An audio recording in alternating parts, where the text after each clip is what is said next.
ABC News, I'm Michelle Franzen. Two leaders of the notorious Sinaloa drug cartel in federal custody. One of them, the co-founder of the Sinaloa cartel. The other, the son of imprisoned drug lord El Chapo. Both arrested after their plane landed on an airstrip near El Paso, Texas. Former GOP Congressman John Katko on the significance. This is a very big deal that they were able to get probably the largest cartel's leadership and decapitate them by luring them into the United States. So this takes a lot of planning, takes a lot of probably cooperating witnesses on both sides of the border. In France, opening ceremony for the Paris Olympics underway. Authorities are still investigating what they say was a coordinated attack on the country's train system this morning, disrupting travel for hundreds of thousands of people.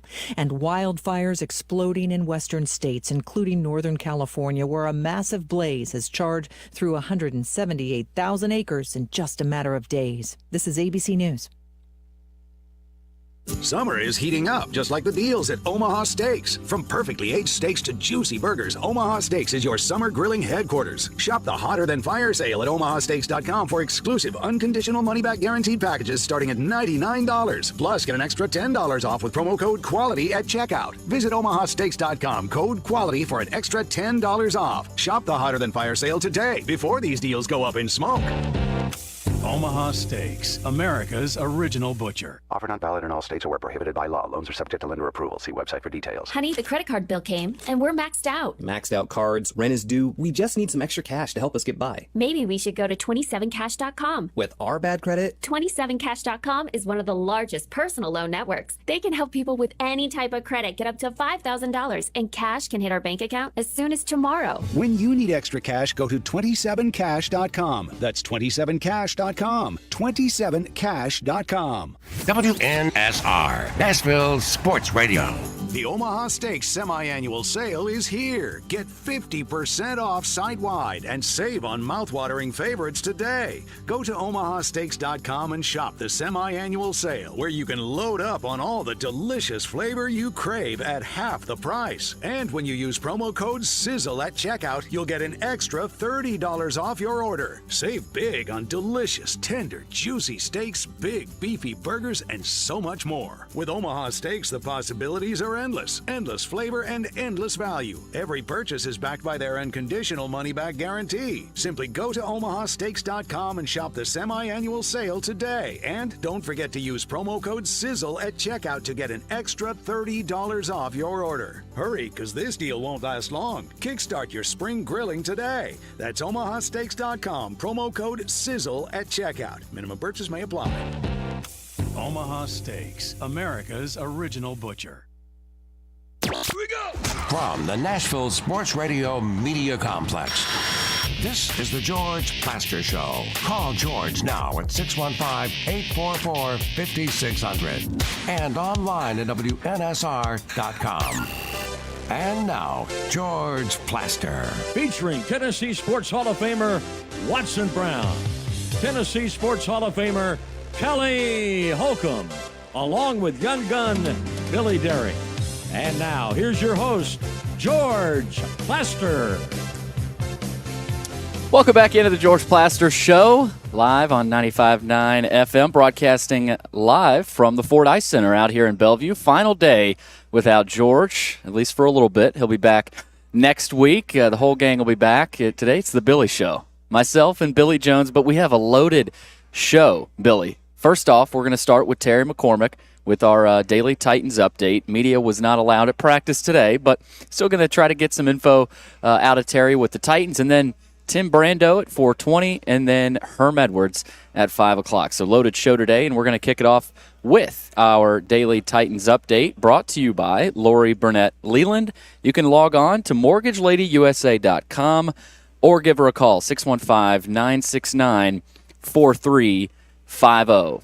Terry, no media allowed today, but any news to report before we got a big day of practice tomorrow for the Titans, as it is free to the public, of course? Yeah, nothing really going on today. Just kind of a walk through, slower paced practice, that sort of thing. So, I guess a setup for tomorrow's big practice over at Nissan Stadium. One of the things that came out of yesterday's practice and the media session that we didn't get to was DeAndre Hopkins talking about how much he enjoys being a Titan, and he was asked about the potential of signing a contract extension here. And is that George? In doing so, he's in being asked about that, he said that he's happier here than anywhere he has ever been in his playing career. So that goes for the Houston Texans and the Arizona Cardinals. So it sounds like DeAndre Hopkins and the Titans are both amenable at the end of this season to working out something to keep him here. Terry, I feel like we haven't talked a ton about the defense so far. And again, it's still very early and it's hard to gather too many things from training camp until you get to the actual preseason games. But what have you gathered from Denard Wilson, his philosophy, that defense, Tavondre Sweat, Jeff Simmons? I mean, are you noticing anything with that defense, especially maybe even stylistically, scheme-wise? How different could that unit look this year? I think it's going to look completely different. I think 2 or 3 things are readily noticeable. One thing is they are constantly attacking and pushing, trying to push up the field, knifing through on blitzes to stop the run, things like that. And the days of playing 8 yards off the ball, that's gone. They're going to play a lot of man press coverage. They're going to be up in your face. That's why they went out and got L'Jarius Sneed and Cheeto Awuzie to help man the cornerback position and give them a more aggressive approach there. And then the other part of that is they are making it a real point of emphasis to punch the ball out whenever possible. The defense in the first 2 days of camp already punched out 3 footballs from the offense, all on plays where there was a completed pass down the field, but somebody came up from behind or while making the tackle and knocked the football out. Now, Brian Callahan said, from an offensive standpoint, that's absolutely unacceptable to lose the football. But from a defensive standpoint, that's exactly what he wants his guys to do. Terry, last thing here. What are you looking for in the next couple of weeks for the Titans? Is there anything specific you really going to try to learn, whether it's a conversation with a player or a coach or just watching it on the field? What are you looking at here in the next 3 weeks to really try to learn about this team? Well, I want to start. There's a lot of new pieces on both sides of the ball. We talked about Sneed and Awuzie. We know that there's Calvin Ridley and Tyler Boyd and Tony Pollard, Lloyd Cushenberry, lots of new pieces, lots of moving parts. I want to see how those guys gel as a unit on both sides of the football. I want to see how Will Levis progresses and continues to, make strides throughout camp to see what he still needs to work on, what he's getting better at. And then the other thing is obviously the offensive line and position battles, especially on the right side of the line. Once the pads go on next week, it's going to be interesting to see who starts to make a move and maybe who starts to drop back in those competitions. All right, there it is. Terry McCormick, TitanInsider.com, Main Street Media. Big practice open to the public tomorrow. So if you want to check out the Titans, head out there. But Terry, thanks for the time. Have a good weekend. All right, thanks. All right, Terry McCormick, Daily Titans Update. Once again, brought to you by Lori Burnett, Leland Mortgage Lady USA. Billy, what we got in the update today? Yeah, I was going to say real quickly, that Hopkins quote about being happy to be here, that feels like something that, 5-10 years ago was just pretty standard player speak. But, the way players feel comfortable about sharing their thoughts today, I think that does speak to a genuine connection he feels here with the city. But yeah, that was big because a lot of, here in the past 2-3 years, you didn't hear that a ton under Mike Vrabel about players talking about, man, they just love playing for this coach. And nothing against Mike Vrabel, right? I loved a lot of things about Mike Vrabel, but it feels like Brian Callahan, with his style, the Titans and this community and this city needed that change. And who wouldn't want to live in Nashville right now? Yeah. I mean, pretty good place to live. So, and I think he really means that. We'll start down at Miami. Tua signs a 4-year, $212 million deal. That makes him now the 3rd highest paid quarterback when we're talking about annual value. He's making north of $53 million a year, right behind Trevor Lawrence and Joe Burrow.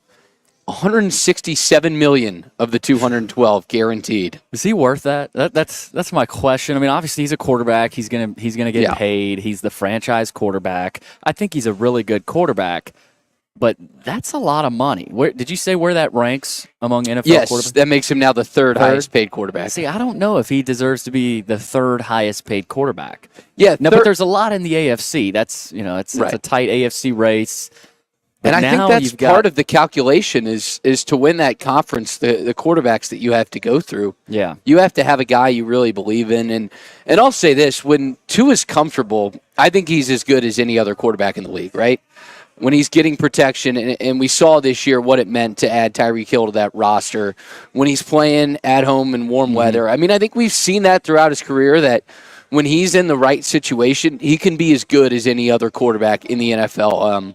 With the way that he can anticipate routes, put the ball on the money when it needs to be there. The issue is, you kind of get into these spots where he has to gut some games out, and that's where he's kind of struggled, and you worry about that going forward, right? If Patrick Mahomes wasn't a quarterback that existed in the AFC, I think Tua would be in a lot better spot right now.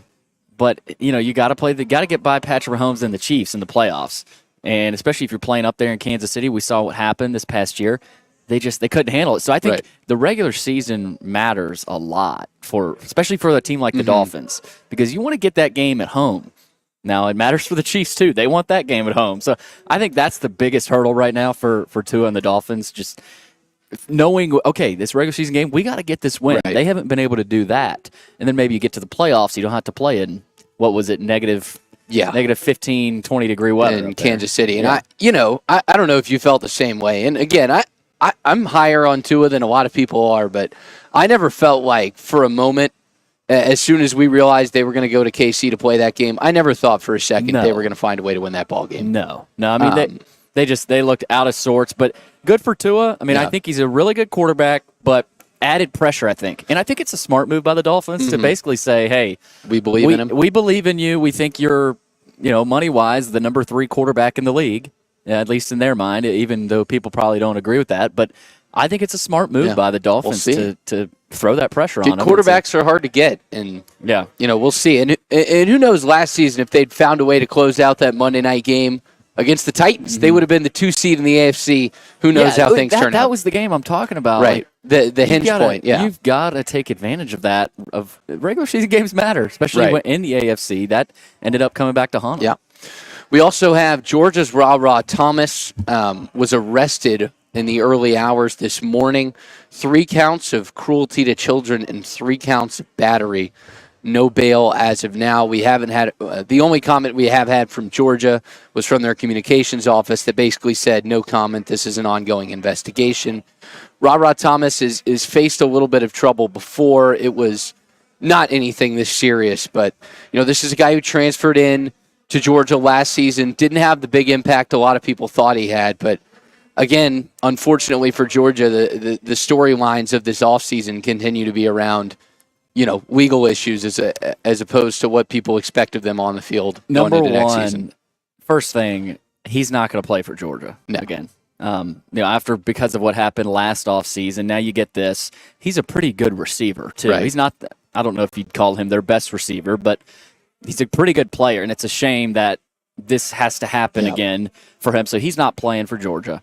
Number 2, my question is, I know there's a ton of talent at Georgia, and this will happen when you have a collection of talent with just these freakishly athletic type guys. You got big dudes in a locker room, and a lot of players. So this can happen, but this is a lot. I mean, I heard where there's been 24 instances of the driving situation, the reckless driving, and now you get this with Rara Thomas. Kirby Smart is going to have to be really careful, and he's going to have to address this as a whole at some point, because he really didn't have to address it a ton at SEC Media Days. He wasn't. No one really asked him much about it. So it's part of it, I think, is on that local media to pressure him on it. But he's also got to come out and, because there's got to be some Georgia fans sitting here saying, what is going on? What's in the water right now? Now, again, Rara Thomas may not be playing, but if this happens again, to say a Colby Young, one of their better receivers, or you start losing more guys, then you're really going to start taking another serious look at it, at least more serious than you are right now. Yeah, and this is, whether fairly or not, a tag that's been put on Georgia from even back in the Mark Richt days. I remember that you always Spurrier, count on 3 players to be right, suspended. Spurrier used to quip that about playing Georgia early in the season.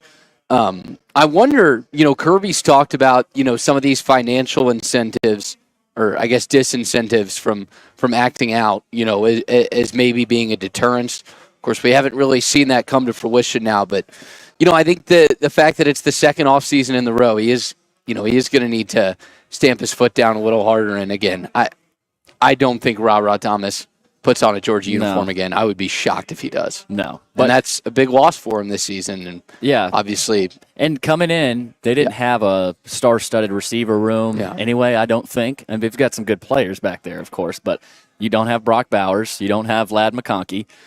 If that's the room that cost Georgia a national title this year, we might be looking back at this saying, man, if only Rara Thomas could have stayed on the field. But. Yeah, and we'll see. Oscar Delp at tight end showed some good flashes last year. Dom Lovett, who, of course, transferred, same time as Rara Thomas, transferred from Missouri, played his first season at Georgia last year, but kind of disappointed, didn't really get to show up. We'll see if he can, and what if you he can wonder, break out this year. One more thing on Georgia's receiver room. I had been hearing that London Humphreys could redshirt. Right.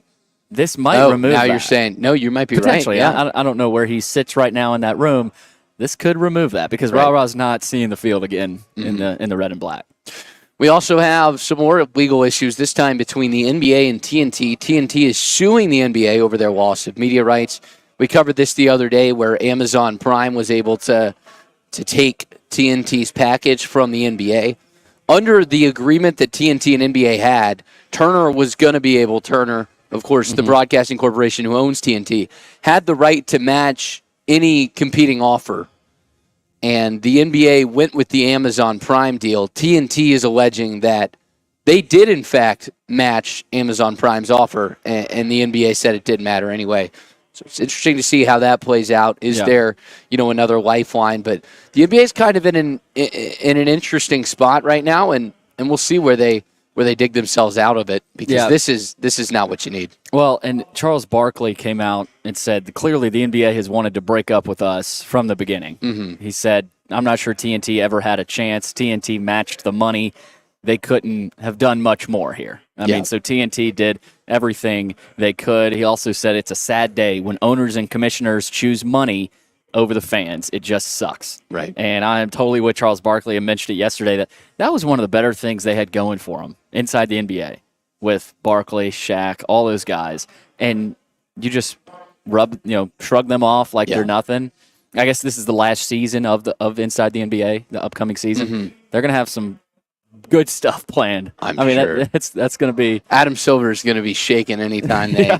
That's going to be a point on of viewing. screen. But you wonder, do they continue it in some capacity?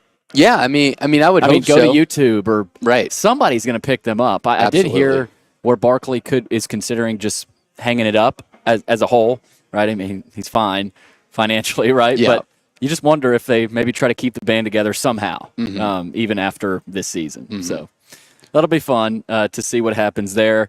Either way, the NBA will still continue playing their games. Of course, what's it called? The in-season tournament. Right, the Emirates NBA Cup. Yeah. So people are excited about that. We're also excited to hear from Tim Brando, commentator for Fox Sports with college football. He's done a lot throughout his time. We've had him on before, a good friend of George. So we're going to talk some college football with Tim Brando coming up. But first, let's take a look. Richard Pearl, Keller Williams Realty, reporting live. Hello, I just want to talk to you today about listing your home. If you've been thinking about listing your home but don't know what your home is worth, please feel free to give me a call at 615-268-7996, and I will run a comparable market analysis for you and see what your home is worth. 615-268-7996, or my office number is 615-895-8000. It was the most horrible experience that any mother could ever go through. I knew that I needed to get help. My friend, she immediately said, you need to call Bart Durham. And you guys were there within an hour. You guys are like family for us. Yeah, sure is nice to connect with the people that you're doing your best to help. Year number 2 of the Plaster and Friends Celebrity Bowling Night was awesome. And the reason is really simple. I chose Strike and Spare, and they were amazing. They have great food, great bowling, and a staff that is truly ready to go the extra mile to help you. They have 5 family fun centers in the area to choose from. And for more info, go to strikeandspare.com or call them at 615-824-5688. Venture Express has been helping people in this area for more than 40 years. They're headquartered in Murfreesboro with over 30 years of dedicated fleets involving production, manufacturing, and corrugated experiences. They're an asset-based company with over 700 tractors, 4,000 trailers, and 800 drivers. If you need their help, dial them up 615-793-9500 or log on to ventureexpress.com. As the trusted premier custom home builder in Middle Tennessee, Donnelly Timmons has over 20 years of experience in the industry. Whether you're looking to build your dream home or renovate your current home, their team will ensure that every client and every remodel is unique, luxurious, and completed on time within budget. Founders Dustin Timmons and Joey Donnelly have over 25 years of construction experience in the Nashville area. Together, they have completed projects in Forest Hills, Oak Hill, Green Hills, Franklin, and Brentwood. Dustin and Joey believe that communication is the most important aspect of all construction projects. Therefore, they personally manage each project themselves and are involved in job site activities on a daily basis. Their commitment to quality and integrity has earned them an outstanding reputation among their clients. Contact them to set an appointment for a free consultation or to view some of their completed projects. Give them a call at 615-456-7983 or log on to DonnellyTimmons.com. Project themselves and are involved in job site activities on a daily basis. Their commitment to quality and integrity has earned them an outstanding reputation among their clients. Contact them to set an appointment for a free consultation or to view some of their completed projects. Give them a call at 615-456-7983 or log on to DonnellyTimmons.com.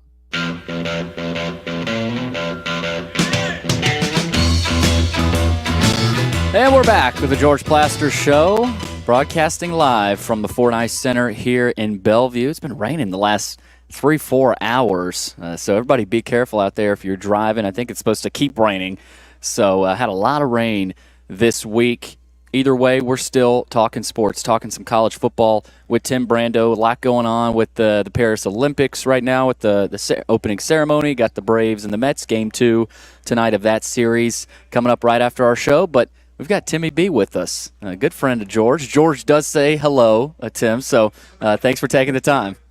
Well, I'm glad to be with you guys. Thanks for having me, and give my best to George. Tell him next time he needs to show up.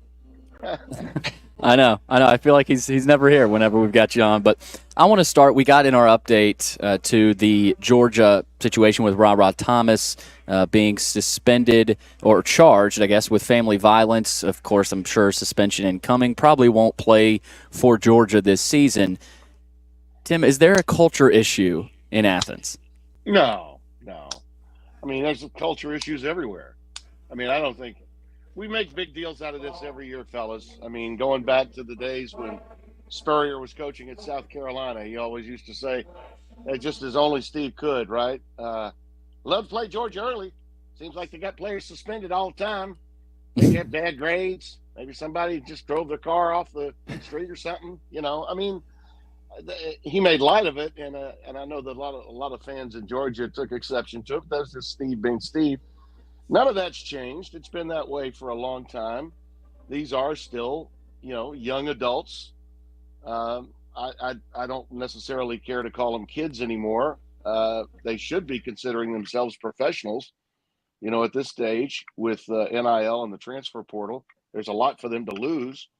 And I know the coaches do the best that they can. But to say that there's certainly a culture problem, I mean, my God, we could do how many different times in the summer, this time of year, have we had these kinds of stories, whether it was Nick Saban at Alabama, Les Miles when he was at LSU. It happens all the time, and it happens virtually in every time zone in the country. So, no, I don't buy that. I just think fans make a lot of it because they've got message boards or they got a place to, throw daggers at one another. So, no, I'm not buying there's a culture problem at Georgia at all. Let's go down to Baton Rouge, on your home state there in Louisiana. Year 3 coming up for Brian Kelly. Year 3s have been pretty kind to Brian Kelly, whether it's been at Cincinnati, at Notre Dame, but no Jaden Daniels. You've got Garrett Nussmeier coming in. Joe Sloan, who I really respect a lot, I know you do as well, as the offensive coordinator this year. What are some realistic expectations for LSU this year? Are they a potential playoff team in your mind? Well, they are if Baker can be a difference maker. Their new defensive guy that came over from Missouri. I think that's the bigger question with them. Billy, I don't think there's any doubt that is a football team that always has the kind of talent that can get it done, but they've got noticeable weaknesses in their defensive front, and they made tremendous mistakes in talent evaluation last year in their secondary. So they had to repair those issues from a season ago. I mean, my goodness, with that offense, if their defense had just been average, right? I mean, average, they would have probably been contending for the college football playoff. They weren't because they were just awful on that side of the ball. And, years ago, they tried to win despite the quarterback position during the Miles era. Now their quarterback situation is fantastic. And Nussmeier, like his predecessor, will be a first-round pick if he stays healthy. And I think that chances are he will. I mean, he's not Jaden Daniels, but he's certainly really, really good. And everyone's high on him. The ground game will be done by committee, but I think it'll be improved. It'll have to be because Nussmeier, who's resourceful as a runner, he's certainly not Daniels. So you can't expect him to lead your rushing attack like Jaden did. So I believe that they have a chance to be a college football playoff team, provided their defense has some issues that they've gotten rid of. They got to find a way to get Perkins back in the fold as a big play dynamic defender. The changes that they made from a defensive standpoint a year ago really ruled him null and void. And a year earlier, he was one of the best players in the league. They got to find that again. They got to find a way to take the shackles off him and allow him to be the playmaker that we all know he can be. But LSU's battle to be there is going to be very difficult. What with Ole Miss being as good as they are, they now have a defensive front that looks like it is ready for prime time, that they could take on the Georgias and Alabamas the way that Lane Kiffin wants to. And that's been the problem for them when they've stepped up in class in recent years. Ole Miss, in my opinion, is in a better position than LSU this season. And I think Missouri is in a better position than LSU this season with their schedule and those incredible wide receivers. Eli Drinkwitz, I believe, has a team that could win 10 or 11 games. And they could be the party crasher among the national pundits who generally don't think of either Ole Miss or Missouri as being teams on the same platitude, say, as an LSU or a Georgia or an Alabama. Well, you just said it, Alabama. Let's go to Tuscaloosa. Kalen DeBoer replacing a legend in Nick Saban. Year 1 is never easy in the SEC, but Nick Saban left him some talent. You've got Jalen Milroe there. You've got a lot of freaks on defense like Alabama always does. Yeah. But as soon as you go 9-3 potentially this year, Tim, DeBoer's going to be hearing it. So how tough do you think it could be for DeBoer this season? And what are some roadblocks potentially in his way in year 1 at Alabama? Well, I think 9-3 this year is a great year for them. I mean, let's be real. They did lose some guys, and this is a new staff and a new regime. And it is a schedule that is chock full of potential landmines. And I'll give you one early. That game at Wisconsin will not be a walk in the park. Now, Luke Fickell's got his own fair share of problems. And if you look at his schedule, and this is one of the reasons why I think Alabama could be in peril by that game, that matchup at Wisconsin. When you think about what Wisconsin's got right after that, they get an open date, then they have to go play at USC. Wisconsin is a team that, I'd put the number at maybe 7 for them, the over-under at 7 wins, because of the conference schedule that they've got to play with the additions of Oregon and Washington and USC and UCLA. That's changed that league. And so Alabama playing a non-con game like that, that's not one that they've normally played. Saban didn't have to play a game like that. I mean, they were playing the Little Sisters of the Poor in non-conference. I mean, they were. And if they were playing a really good team, it was always going to be at a neutral site. So, Kalen DeBoer is a hell of a coach. And there's no doubt in my mind that he's going to continue to bring Alabama great success overall.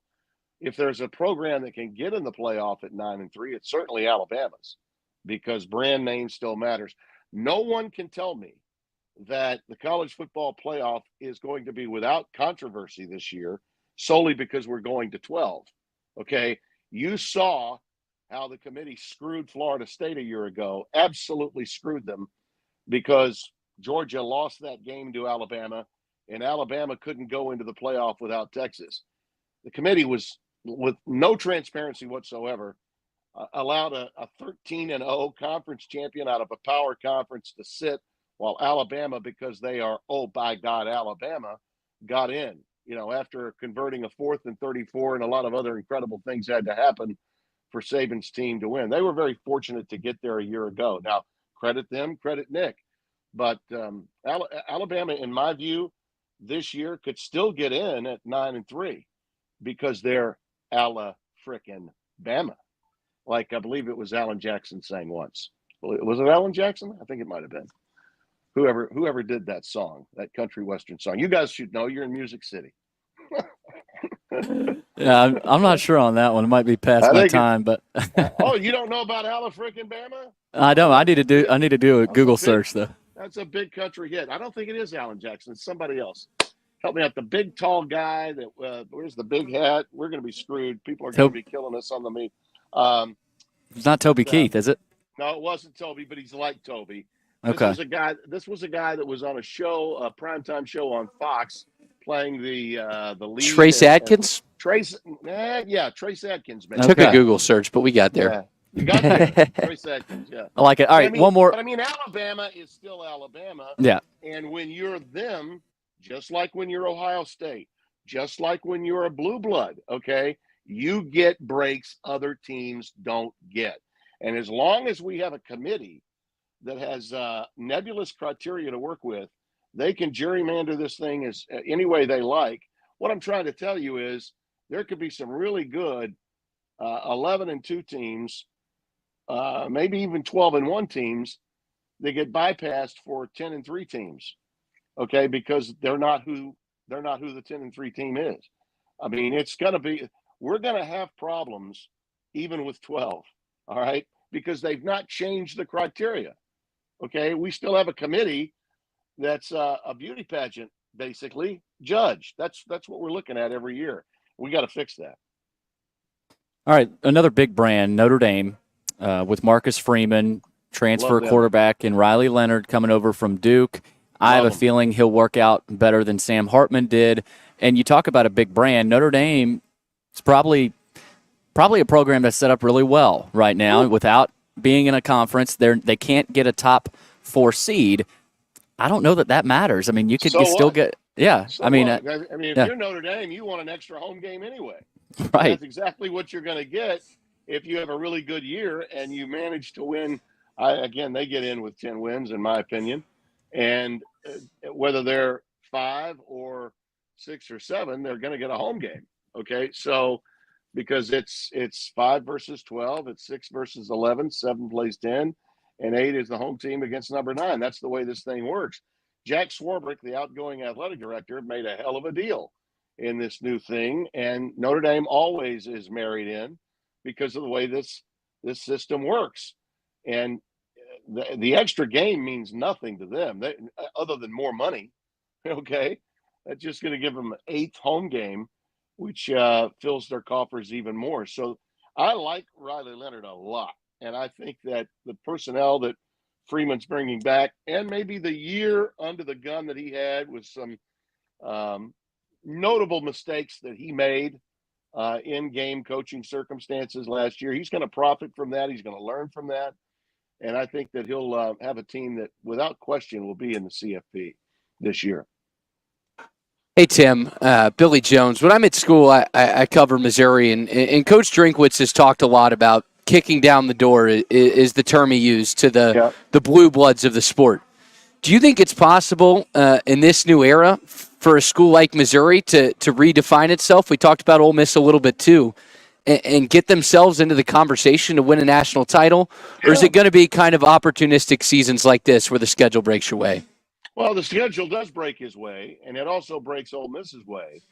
And in some measure, that's because of who they are and the way television has viewed those programs versus the others, okay? Programs like LSU, Georgia, even to some extent Florida, who's buried this year.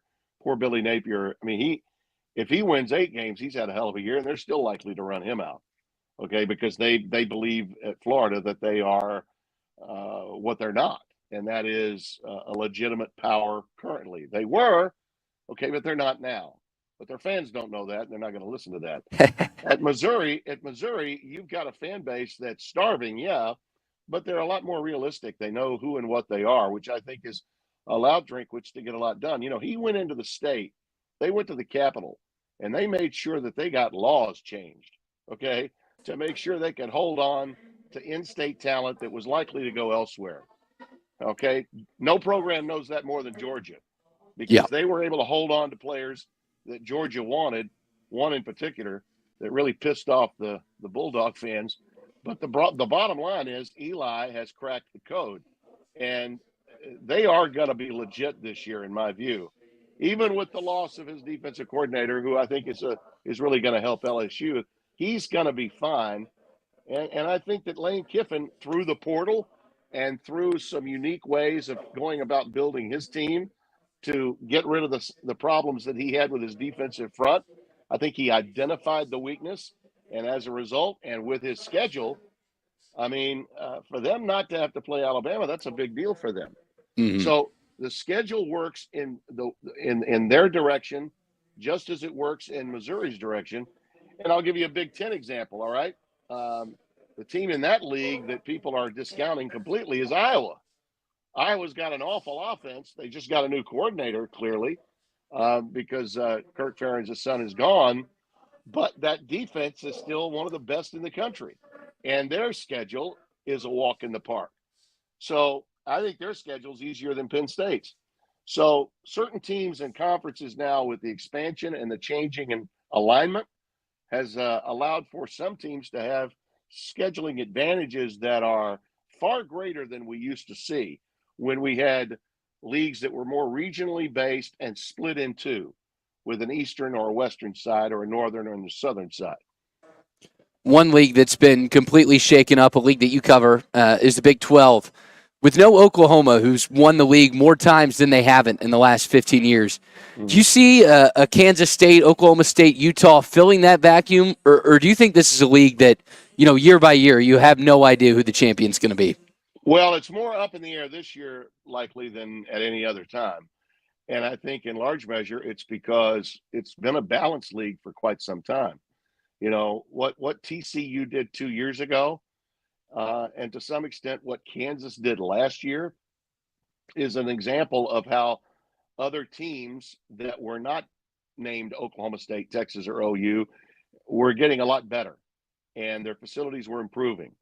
And now with Utah, Colorado, Arizona, and Arizona State coming into the league, you're going to have quite a battle. Now, I do think that Utah, if Cam Rising stays healthy, who I believe is a 47th semester senior now, he's been around a long time. He's still got another year, Tim, is the wild part. Yeah, exactly, because of the injuries. And I think Dylan Gabriel is playing that role for Oregon as well, right? Yeah, he's still here, and this is his third school. Rising is a guy that is a huge difference maker for them.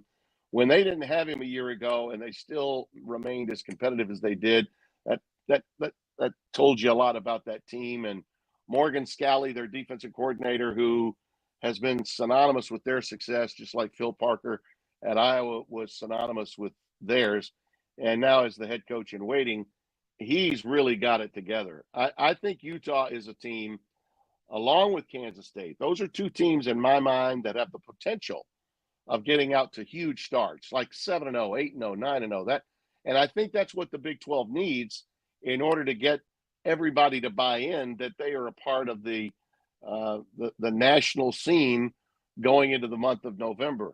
If they begin to cannibalize one another and the league champion's going to have 3 L's, then I don't think they carry the same gravitas into the postseason. And that could very easily happen. This year, after 25 years together at 2 different networks, Spencer Tillman and I have been broken up. Devin Gardner, the former Michigan quarterback, and I are going to be calling games together. And I'm looking forward to working with 98. He's the young man at Michigan that wore the number 98 in honor of the All-America Tom Harmon many, many years ago.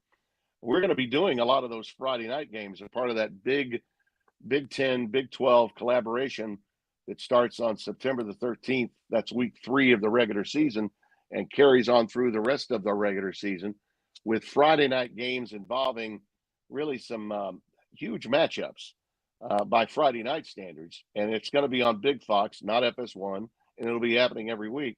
And we're going to be coming out of the gates on that game on the 13th. It's already assigned to us. Kansas State playing host to Arizona. Arizona, with Jed Fish gone, still returns a ton of talent from a team that was probably the hottest of any in the Pac-10, Pac-12 at the end of last year. I mean, other than Washington, no one was playing better than Arizona the last month of the season. And they play their Big 12 opener in Manhattan, Kansas against K-State. And they've got that new 5-star phenom that was so good, and they were so anticipating his arrival. Will Howard got the okay to get the hell out and move on to Columbus to quarterback the Buckeyes. So that's going to be a very important game for them. And I think it'll be a huge matchup for Arizona, too, to see if they're going to be a player in that league. Bottom to top, and that's how I measure conferences, bottom to top, not top to bottom. Bottom to top, the Big 12 is the most competitive league in America. There you have it from Tim Brando. How about that? Tim, we got to go to the break, but I really appreciate you doing this for us. And maybe next time George will show up when you're with us. I'll give him a hard time. Listen, I love talking to you guys. I wish you all the best. Have a great year and continue You too. successes. So I like to tell the young guys in our business, the journey's the best part. So you're in Nashville. It's a beautiful town. I know you're having a great time. And George better watch out. You better hurry up and get back, George. These guys are pretty good. Thanks, Tim. Have a good one. You got it. Take care. That's Tim Brando, the great Tim Brando. Always a great conversation. You just heard it from him. You can hear him Friday nights on Fox. Got a good one there to start it out. K-State, Arizona. Did you know, non-conference game, technically. Even though both teams are in the Big 12, this was a scheduled out, 8-9 years ago. Interesting. How about so it's that? going to count as a non-conference game. Welcome to the new age of college football. That's going to really throw some people off. It sure is. All right, we got to go to the break, but coming up, we're going to talk a little bit about what Tim Brando had to say about, is the Big 12 really the best conference from bottom to top, as he said. We'll talk about that coming up right here, 95.9 FM. As you might be able to tell, my buddy Stan Harrison, he's an Alabama Crimson Tide fan, but he's actually here to talk about Apple Collision Centers. Hello, Middle Tennessee. I'm Stan Harrison, CEO of Apple Collision Centers, and we understand the stress it causes in having an automobile accident. We can help you ease the stress of the auto body repair process at our 3 locations. We're conveniently located in Old Hickory, Hendersonville, and Gallatin. We've got rental cars available, we have PDR technicians available, and we have windshield technicians available. Please stop by one of our places and see us if you need our services. And by the way, when you come in his office, this just in, he's a sports fan. Nashville Sounds Baseball is back in Hit City for the 2024 season. Spend your nights and weekends at the ballpark with weekly giveaways, fireworks shows, throwback deals, live music, and more. Top talent will take the field at First Horizon Park against the AAA Minnesota Twins, Baltimore Orioles, Atlanta Braves, St. Louis Cardinals, Cincinnati Reds, and more. Tickets start at just $10 and are available now at NashvilleSounds.com. We will see you in Hit City. You were in a crash. Yeah. Your kids were in the car with you. We're very lucky to even be telling this story to you. Nikki treated us like family, and she was very caring and loving, and I'm just so grateful for that. She was somebody I could trust, and being a veteran, that's so important to me. My kids are going to have a better life now because I don't have to worry about those expenses that we were out. Your family has really created a legacy of trust, and I would recommend you to anyone. For over 35 years, Wilson Bank & Trust has been committed to providing customized banking solutions to help individuals, families, and businesses in Tennessee achieve their goals. As your full-service community bank, we are proud to offer loans with competitive rates, local decision-making, and fast, friendly service from our experienced lenders. No matter where you are on your financial journey, Wilson Bank & Trust is ready to help you take the next step. Visit your nearest Wilson Bank & Trust office or online at wilsonbank.com to get started today. Member FDIC, Equal Housing Lender. Over the years, more men have started to seek help for hormone deficiencies and imbalances. And Dr. Jeffrey Lodge and wife Daphne, along with their experienced staff, give men the treatment required to improve their quality of life, improve your immune system, energy level, cognitive function, and more. There's no better time to achieve a healthy lifestyle. What are you waiting for? Give Cool Springs MD a call today for an appointment at 615-486-3458 or visit the website coolspringsmd.com. If you're having plumbing issues, there's only one guy to call. That's Adam Whitehead. As a third-generation plumber, Adam was born and raised right here in Bellevue. Customers praise his professionalism, efficiency, and personability. Adam is known for his prompt response to emergencies and for providing high-quality repairs at reasonable prices. His expertise extends to various plumbing issues, including sink leaks, dishwasher installations, and outdoor water issues. Call him at 615-485-1534. That's 615-485-1534. Dogs winning outright. Favorites running away to win by 3 to 4 touchdowns. Let them earn your business. Let the sportsbrokers.com show you how to win consistently. Call now and get today's underdog winner outright. 800-220-6262. Absolutely free. Kevin Todd is the nation's #1 sports handicapper. He's the professional the professionals turn to. It's yours absolutely free at 800-220-6262. That's 800-220-6262. Kevin Todd turns outcomes into incomes. Call now, 800-220-6262.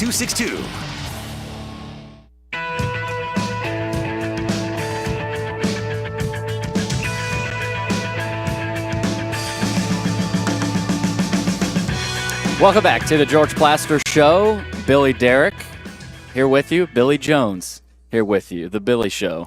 No George, no Kelly. So gotten a little bit younger, you could say, on the show today, and really this whole week. But Billy, you've done a great job. Kelly was with us Monday through Thursday.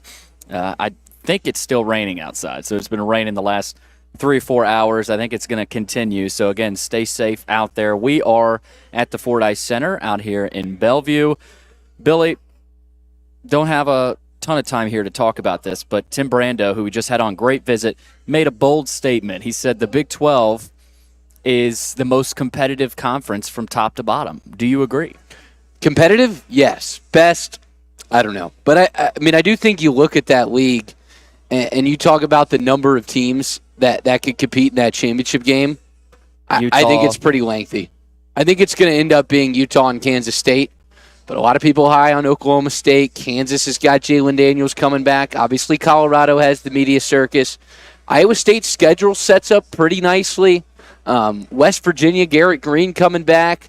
UCF, a team not a lot of people are talking about that I think could be pretty good. Obviously, you got Arizona with McMillan and then Noah Fafita coming back. That's a dangerous quarterback-receiver duo. And then BYU, too, a really tough place to play. So, you know, I think this is going to be a league where you're going to be going into that final game of the season, looking at a lot of teams with 2, 3, 4 conference losses running through the tiebreakers, and it's going to be a lot of, well, so-and-so beats who, and then, if this happens, then that happens, then so-and-so gets in.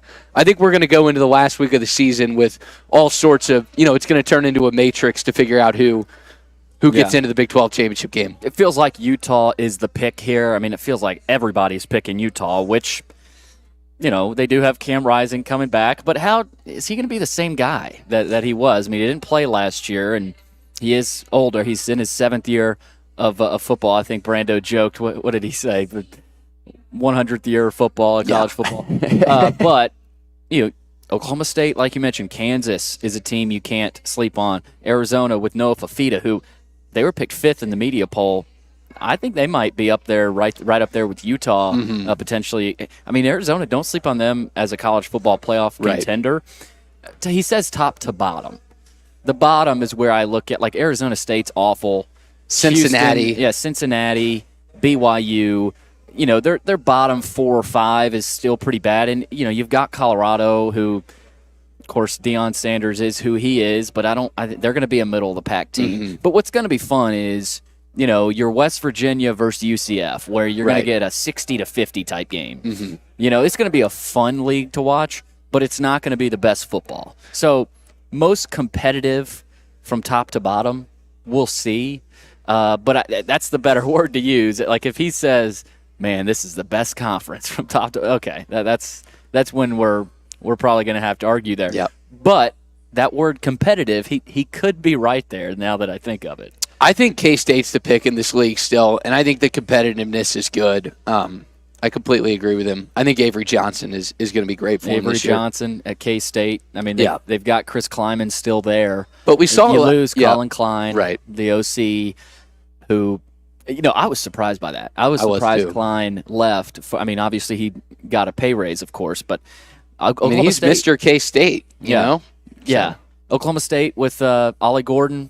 If he can stay out of trouble, they got a decent quarterback there. Mike Gundy's still there. Yeah, I feel like this could be the year maybe for Oklahoma State, right? And because no Texas and OU. They don't like having to play those two teams. They're out now, so who knows? And we'll know by the end of September with that team.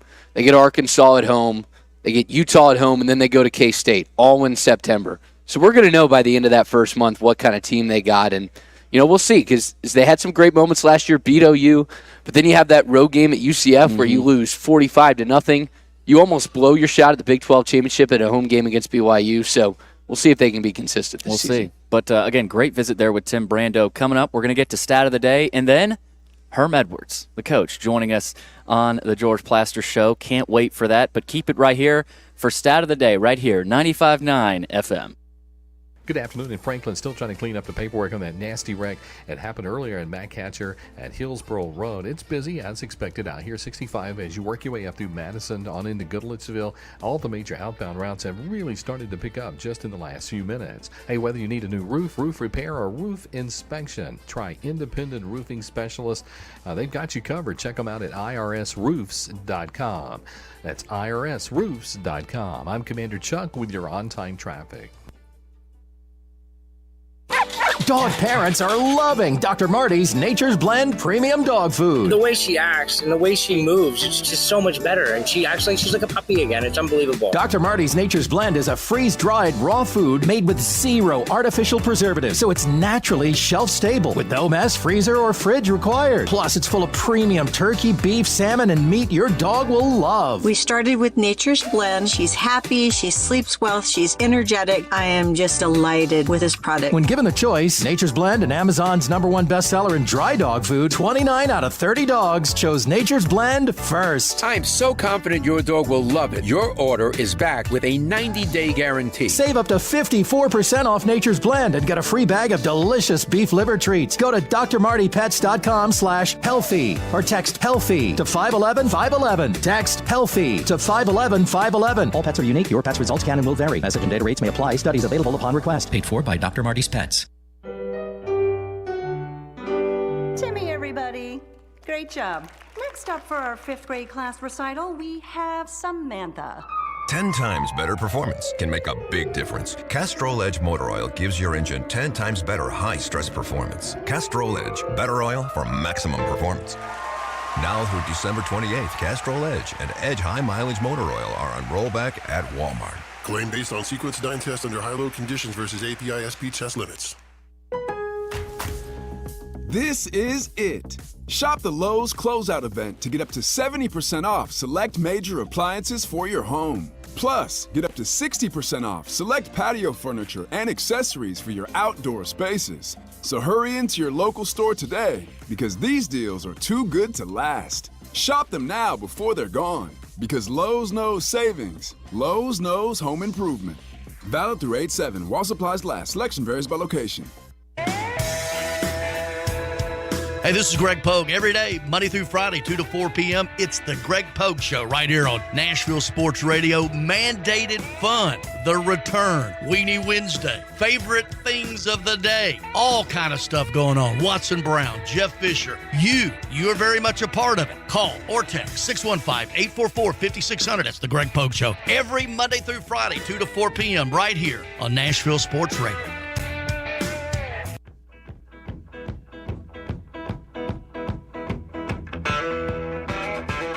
Time for Stat of the Day, presented by Adam Whitehead Plumbing in Nashville. If you ever have issues with your water heaters, bathrooms, kitchen sinks, water, or sewer lines, give Adam a call. 615-485-1534. Let's see what Ty's got for us today. Billy, I'm doing a football question for you. Is a congrats on surviving a week of hosting. Since 1990, only one Vanderbilt player has won an SEC Player of the Year award. Name that player. Wow. That's a good one. So it can be Offensive Player of the Year or Defensive Player of the Year. Since 1990, SEC Player of the Year. I'm thinking of a name like a Quane Doster. Chris Marv also comes to mind. Jordan Matthews didn't win Player of the Year. Jay Cutler didn't win Player of the Year. I mean, obviously Jay Cutler you would think of first. I mean, I think it's a 90 in the 90s, I feel like. I'm going to go with Quane Doster. Afraid you might have thought too hard about it, Billy. It is Jay Cutler who's Offensive Player of the Year. Okay, I thought he meant SEC Player of the Year. Oh. I didn't see offensive. If it was offensive, I would have definitely picked Jay Cutler. So I'll rip Ty for that. But no, I mean Jay Cutler, he is the player you think of when you think of, there's not a lot of them, of course, but Jay Cutler is the guy you think of when you think of Vanderbilt football. And, man, it was fun watching him with the Bears. And obviously, he starts out with the Broncos, actually, then goes to the Bears and then had a stint in Miami there. Rooting for him hard there in that playoff game against the Packers, I want to say. Couldn't get it done. He did win a playoff game, beating Seattle, I want to say. So, good career, not a great career for Jay Cutler, but obviously he is the man. Jordan Matthews, but I'll get Ty to fix his word in there next time we do Stat of the Day. But coming up, Herm Edwards, the coach. It's always great to talk with Herm. No George today, so it'll be the Billy show with Herm, just firing questions rapid fire at him. So stay tuned for that. Herm Edwards with some NFL talk, and then we're going to open up the phone lines for your questions, 615-844-5600. We'll go to the phones. We'll take your comments on YouTube, Twitter, Facebook as well, and then we'll wrap it up with Billy's Bet of the Day, of course. So keep it right here, though, 95.9 FM.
ABC News, I'm Michelle Franzen. French authorities say the investigation into a coordinated attack on the nation's train system earlier today continues. It happened hours before Paris wowed the world with the first of its kind opening ceremony. For the first time in history, instead of parading around a track for the opening ceremony, more than 10,000 Olympians floating down the River Seine. U.S. and French Open tennis champion Coco Gauff and basketball star LeBron James leading the American delegation. The ceremony culminating at the foot of one of the world's most famous landmarks, the Eiffel Tower. ABC's Alex Stone. Fire crews up against multiple wildfires out west. Oregon fire officials confirm a tanker plane crashed, killing the firefighting pilot. And in Northern California, the Park Fire near Chico has charred 178,000 acres in just 2 days. Donald Trump, in a social media post, says he'll return to hold a rally in Butler, Pennsylvania, where the assassination attempt happened, he says, to honor victims. This is ABC. Is heating up, just like the deals at Omaha Steaks. From perfectly aged steaks to juicy burgers, Omaha Steaks is your summer grilling headquarters. Shop the Hotter Than Fire sale at omahasteaks.com for exclusive, unconditional money-back guaranteed packages starting at $99. Plus, get an extra $10 off with promo code QUALITY at checkout. Visit omahasteaks.com, code QUALITY for an extra $10 off. Shop the Hotter Than Fire sale today before these deals go up in smoke. Omaha Steaks, America's original butcher.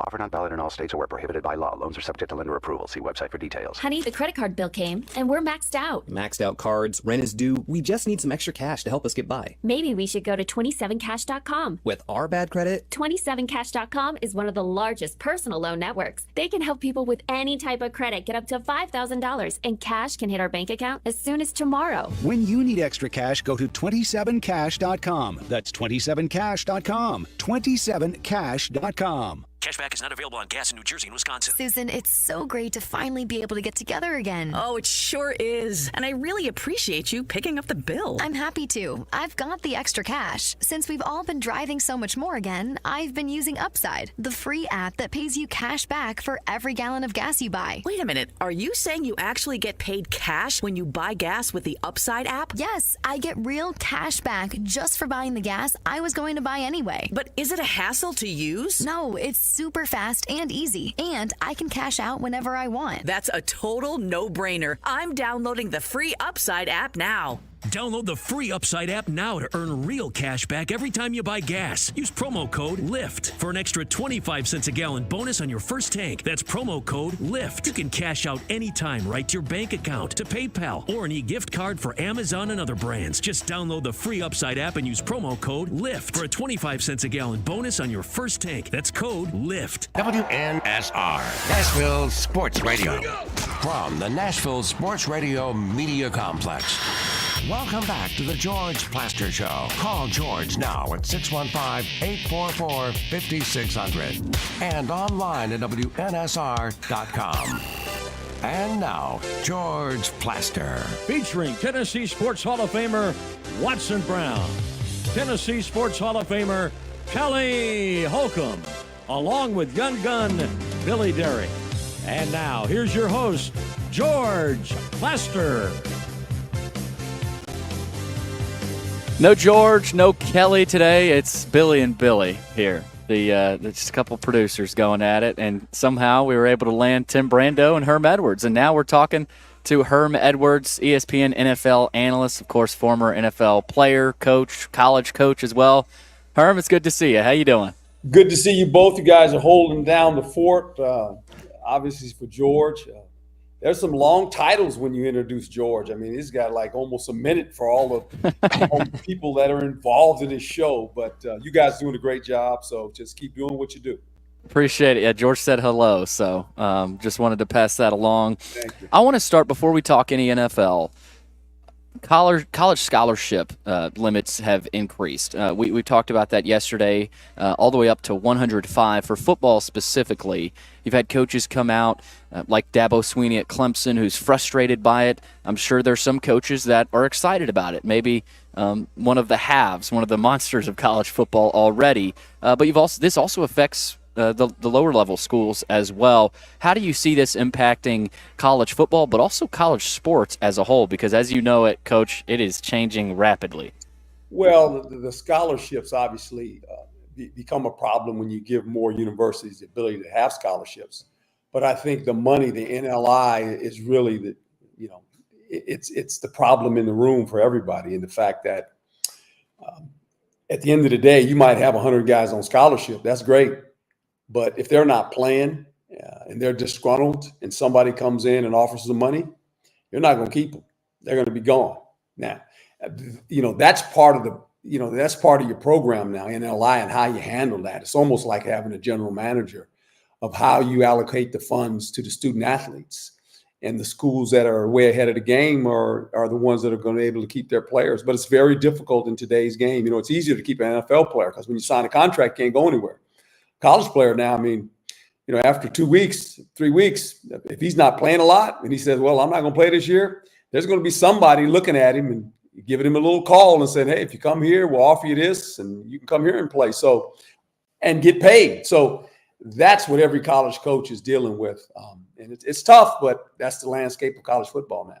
And obviously, we saw Nick Saban retire, and now you've got Kalen DeBoer there at Alabama, and I'm sure we'll see a lot more fluctuation coaching-wise. We're seeing conferences shift all over the place. But, Coach, we brought you on to talk a little NFL. We haven't talked a ton of NFL this week, but I want to start with Aaron Rodgers and the Jets. Obviously was not able to perform and play really at all last year. One possession, I think it was, last year on the opening night. What do you expect from him this year? I mean, after the injury, obviously there's a lot of talk. Maybe he's coming back. Maybe we see Rodgers if the Jets get in the playoffs. But what could we expect here? Do you expect a hungry Rodgers and Jets team coming into this season? I think he's been motivated. I mean, look, he's 40 years old. It's been a while since he went to a Super Bowl.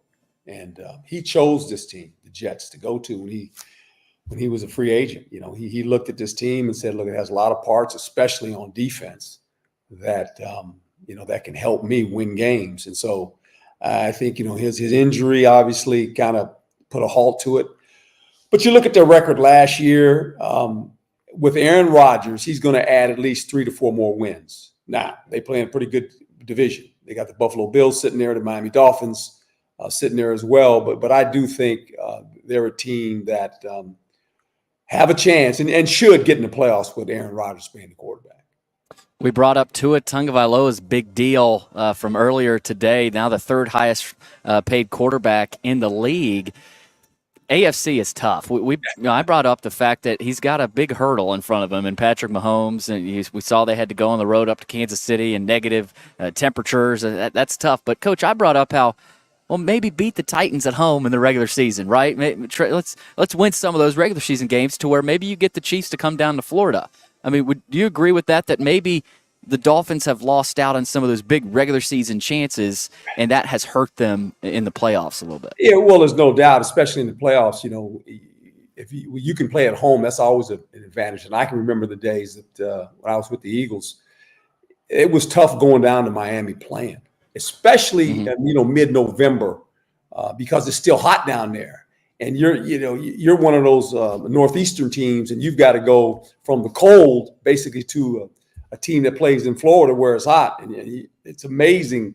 You're worried about guys cramping up. All those things come into play. So if the Miami Dolphins can play at home, obviously they got a great fan base, and the heat is an advantage for them. There's no doubt about it, especially when you hit November and in December.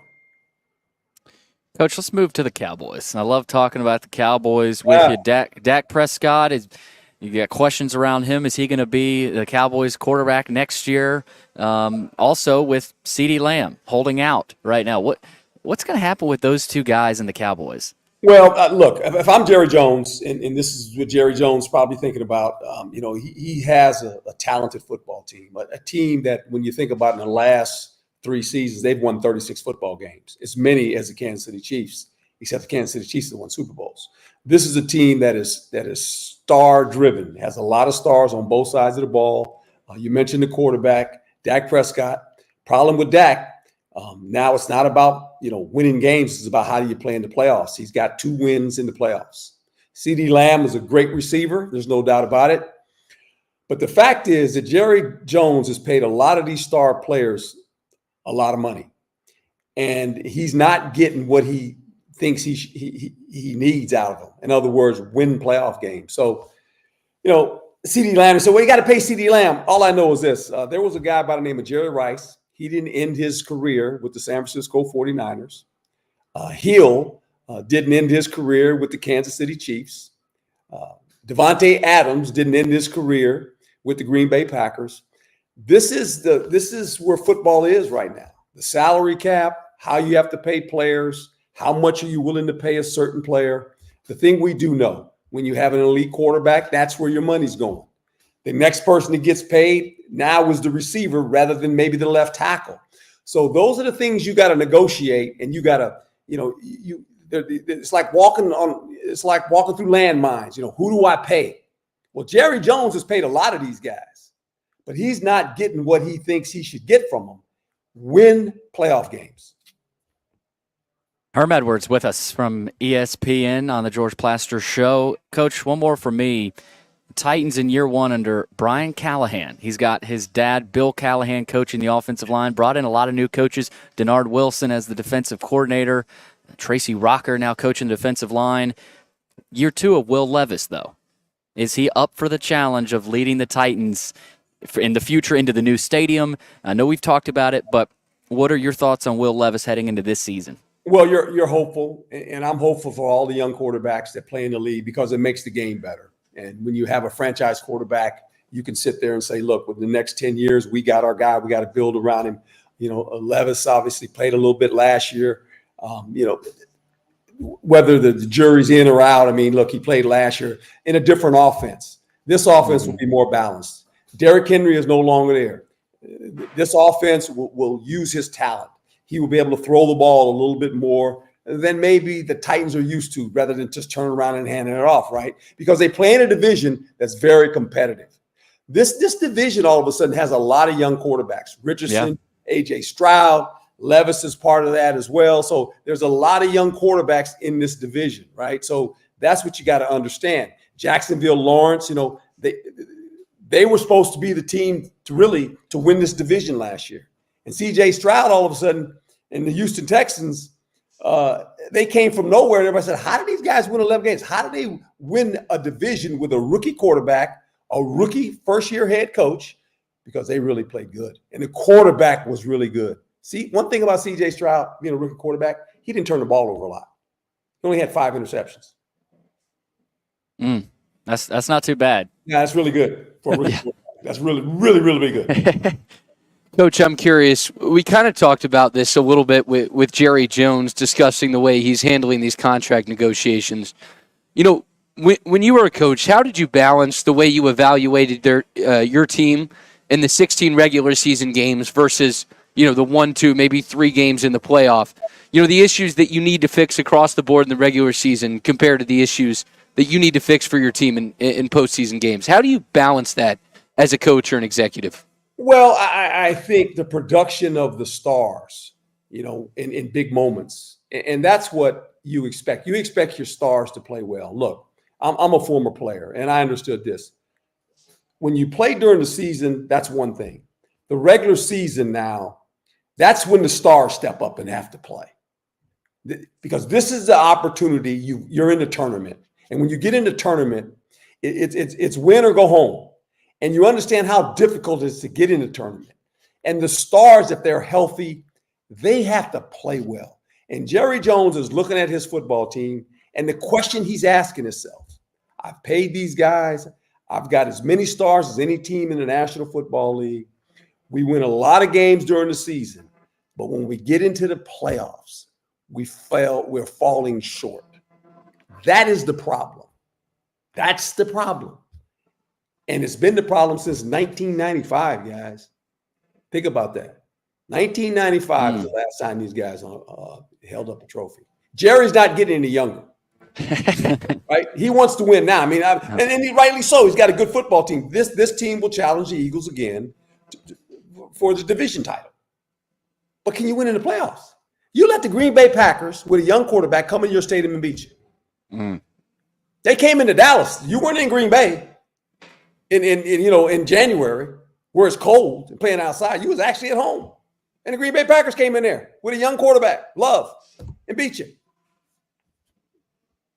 When we talk about Brian Callahan going into the season, what's the biggest key for a first-year head coach, especially a guy like Brian Callahan, who's never sat in that chair before? How do you make sure your team buys in and they're behind you 100%? Keeping your poise and being who you are.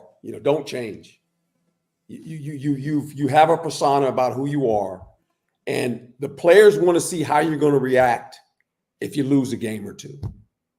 Are you going to change your personality? Are you going to panic?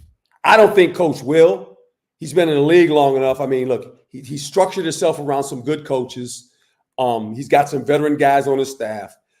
But the message has to be the same to the players. You can't be up and down. When you're the coach and they lose, they want to know, Coach, what are you going to do to help us now? That's your job. It's easy to coach when you're winning. It's when you get some injured players and you go on a 2-game losing streaks. How are you getting them out of that? They want to know that, right? And so that's what players are looking for.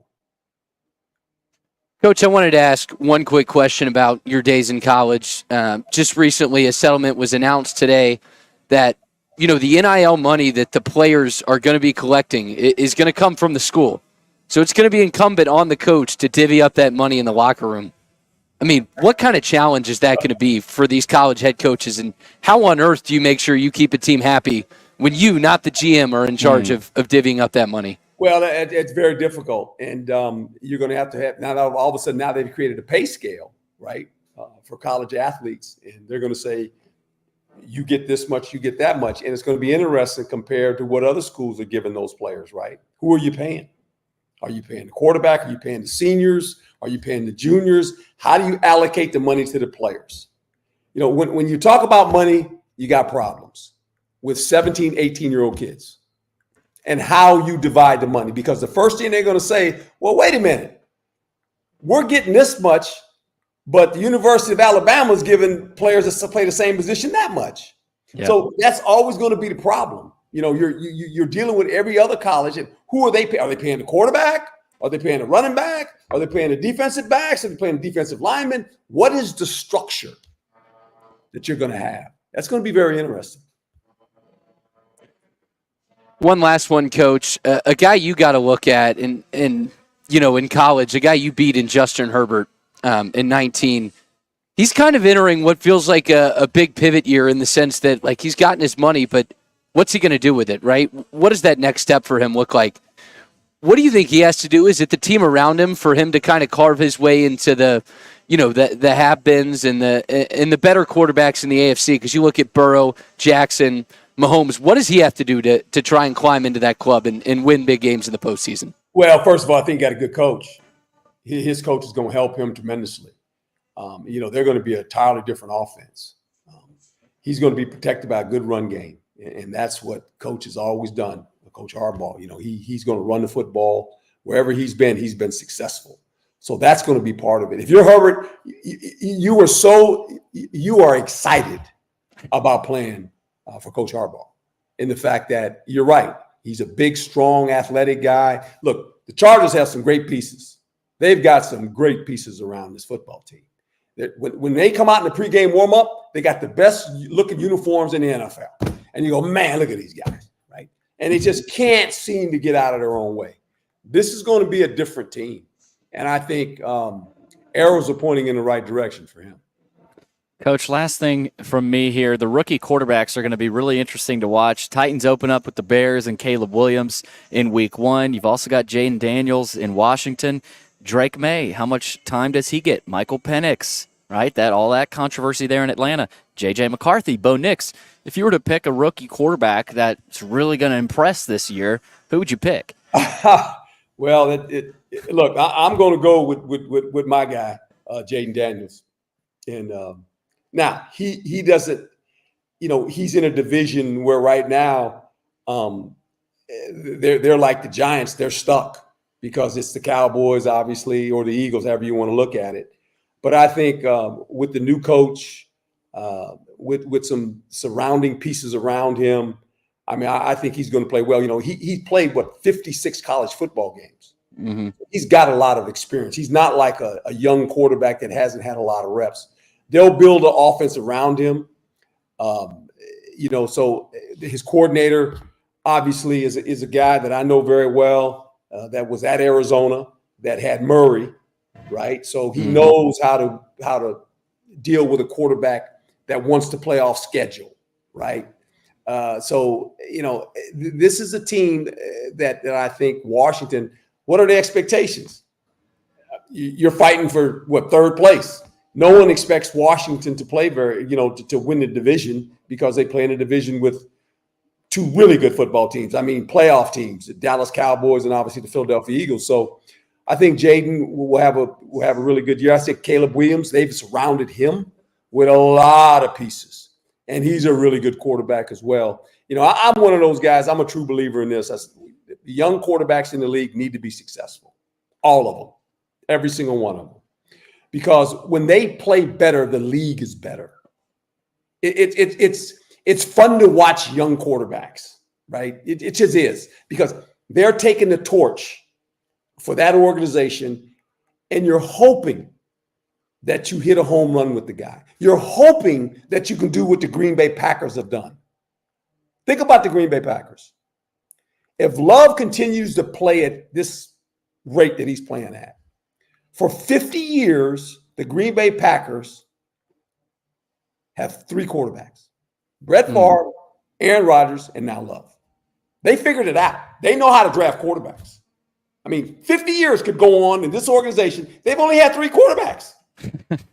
Think about that, guys. It's crazy. It's wild.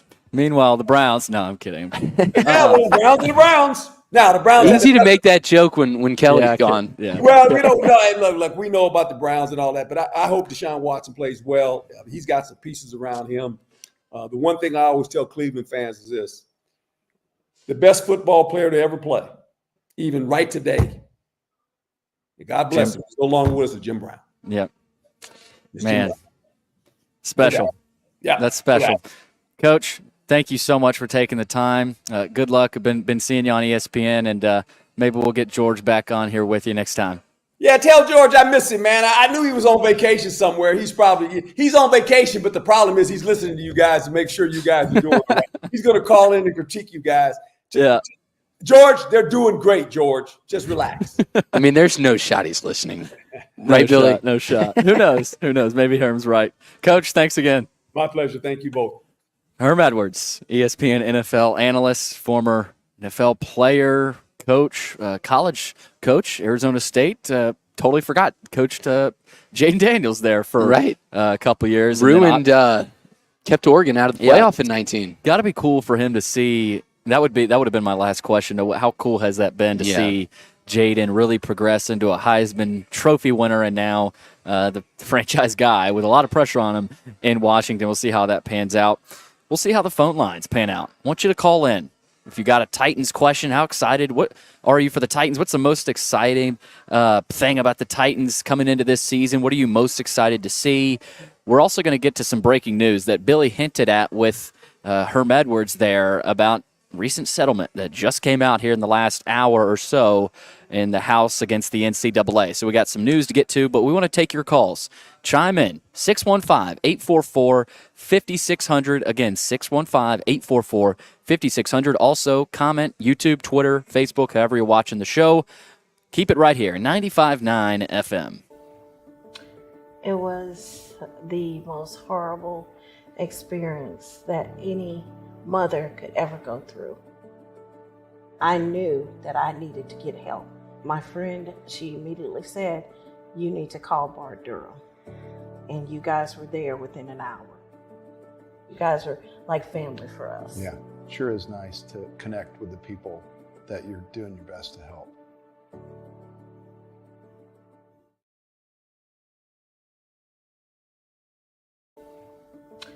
It was the most horrible experience that any mother could ever go through.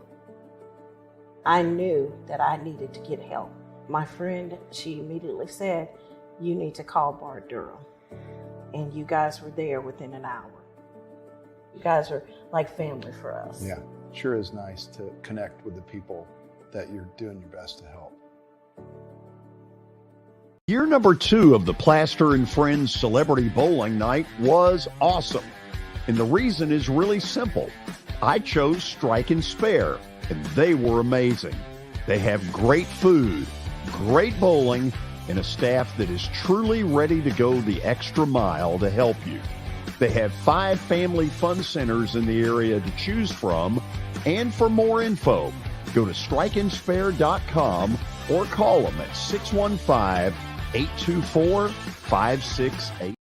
Venture Express has been helping people in this area for more than 40 years. They're headquartered in Murfreesboro with over 30 years of dedicated fleets involving production, manufacturing, and corrugated experiences. They're an asset-based company with over 700 tractors, 4,000 trailers, and 800 drivers. If you need their help, dial them up 615-793-9500 or log on to ventureexpress.com. As the trusted premier custom home builder in Middle Tennessee, Donnelly Timmons has over 20 years of experience in the industry. Whether you're looking to build your dream home or renovate your current home, their team will ensure that every client and every remodel is unique, luxurious, and completed on time within budget. Founders Dustin Timmons and Joey Donnelly have over 25 years of construction experience in the Nashville area. Together, they have completed projects in Forest Hills, Oak Hill, Green Hills, Franklin, and Brentwood. Dustin and Joey believe that communication is the most important aspect of all construction projects. Therefore, they personally manage each project themselves and are involved in job site activities on a daily basis. Their commitment to quality and integrity has earned them an outstanding reputation among their clients.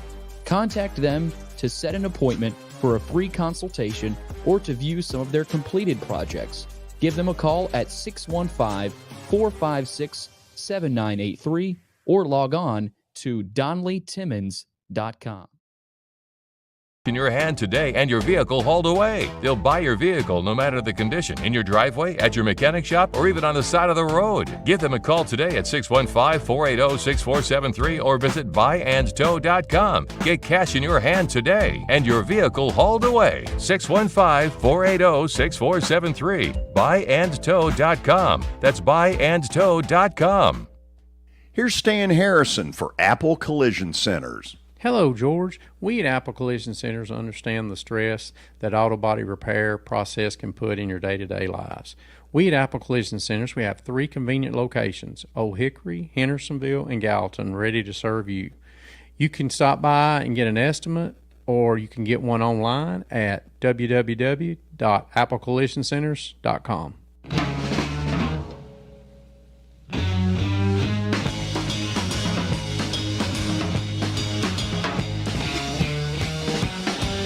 Welcome back, George Plaster Show. Winding down this Friday show, Billy Jones alongside. No George this week. He'll be back next week. No Kelly today either.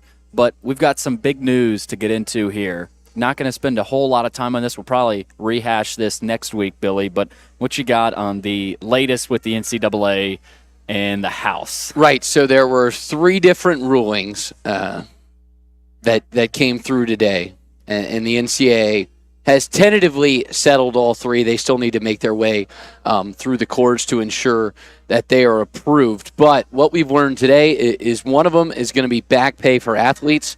So for the next 10 years, the NCAA is going to pay these athletes $270 million a year.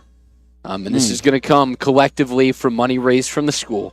We've talked about that in relation to the way the Group of 5 has to pay less than the Power 5 schools, but they are going to need to start paying these athletes retroactively. So that's important to think about. The bigger piece of news that some people think matters, some people think don't, is the establishment of this, in theory, salary cap. Right. So it's going to come from 22% of the average athletic department revenue from each Power 5 school, which people believe to be about $21.5 million. And in theory, this is the money that each school will be tasked with divvying up to athletes. The issue with that, Billy, is there's collectives that are worth that amount right now. Right. And so what's to stop them from going forward and just paying these athletes? Anyway, That's a big thing is how do you contest this? Yeah. There was a part of this settlement that said that there's going to be some sort of claims where they can go in and say that an NIL deal is illegitimate if it works outside of that framework. In essence, Billy is paid on behalf of the university to play football for Vanderbilt, but I, as a local business owner, pay him $1 million to do an ad campaign for me. Well, now there's going to be some sort of mechanism by which you can contest whether or not that money is legitimate. Because there are, here's some examples of legitimate advertisements. This is DeColdis Crawford from Nebraska. Yep. Did an advertisement for a local AC company.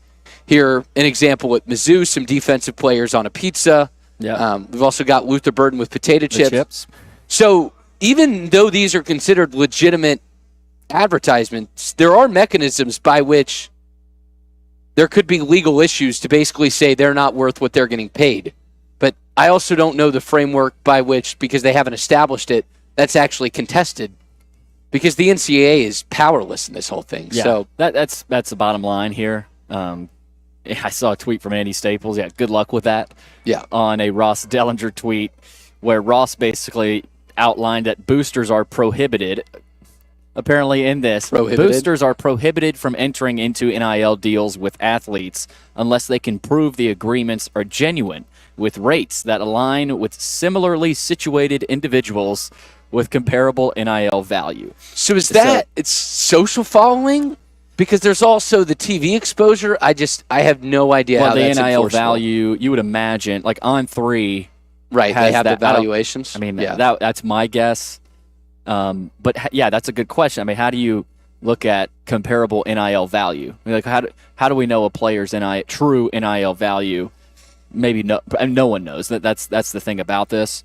Either way, it does feel like the beginning of, at least they're trying to provide a salary cap. The thing about a salary cap is, how are you going to enforce that? Yeah. It's not the NFL, right? There's no CBA. I know you brought that up yesterday with Kelly, but if you've got a salary cap, you probably need a collective bargaining agreement at that point as well, right? We're not far from this becoming the exact same model as the NFL, as Kelly said. We are there. We're just not format-wise the way this stuff is set up. But the revenue-sharing cap, Andy Staples has said, will be the salary floor. So there's a lot here, obviously, and we're going to spend a lot more time on this next week, and maybe even get a guest on potentially to dive into all this. I don't think it's anything earth-shattering. The world is not ending because of this, and I think ultimately, it whether it's a step in the right direction or not, it's something, right? Something has happened, but the other thing I was going to say about the salary cap, you still have under the table. That's the thing, right? So, good luck. I think a couple of things. One is that, like I said, the NCAA actually governing the sport of major college football, like those days are done. They don't award the champion. That was all agreed upon by conference commissioners. So the question is, it's going to be on these conferences to decide how stringent and how strong do they want to make any sort of enforcement arm that's in charge of dealing with these NIL deals. This would be Sankey and Petiti coming together and saying, listen, we want to make sure that we establish competitive balance, so we actually want an organization that goes after these schools when they cross the line. Or it's them saying, yeah, we're going to make sure that these NIL evaluations are fair and accurate, and they're going to rubber stamp it and say, go about your business.